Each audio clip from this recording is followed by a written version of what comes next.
આ તરફ સમાચાર વડોદરાથી મળી રહ્યા છે। ડભોઈ પંથકમાં પડ્યા હળવા વરસાદી ઝાપટા। ડભોઈ શહેરના અનેક વિસ્તારોમાં વરસ્યો છે કમોસમી વરસાદ। મહુડી, ભાગોળ, છીપવાડ બજાર, જનતાનગરમાં વરસાદ। ડભોઈના અનેક રસ્તાઓ પર વરસાદી પાણી ભરાયા। ભીલાપુર, ટીંબી, તરસાણા, કજાપુર ગામોમાં પણ વરસાદ।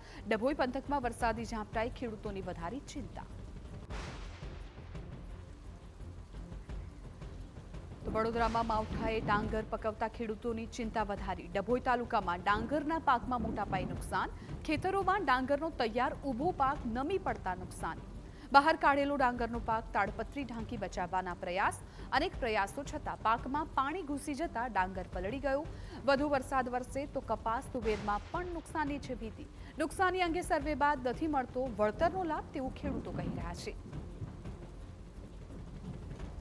અડધી ડાંગર કાઢવાની બાકી છે અને તેનાથી ઘણું બધું નુકસાન થયેલ છે। ડાંગર ઉઠી સૂઈ ગઈ છે અને જે કાઢીને બહાર લાયા છે હાલ પૂરતી અમે ઢાંકી તો છે, પણ વરસાદથી નીચે ઈદથી કેટલી બગડે એનો કોઈ અંદાજ નથી। એમાં 30% પણ બગડે ને 40% પણ બગડે એવી છે। ઊભી ડાંગર બી છે, કાઢવાની છે ને એ બધી ડાંગર ઉઈ ગઈ છે ને અંદર પાણી દેખાય છે। એ હવે ખબર નહીં કે કેવી રીતે નીકળશે અને કેટલું નુકસાન થશે એ સરકાર જરી દેખે અને એના ઉપર કંઈ સર્વે કરે।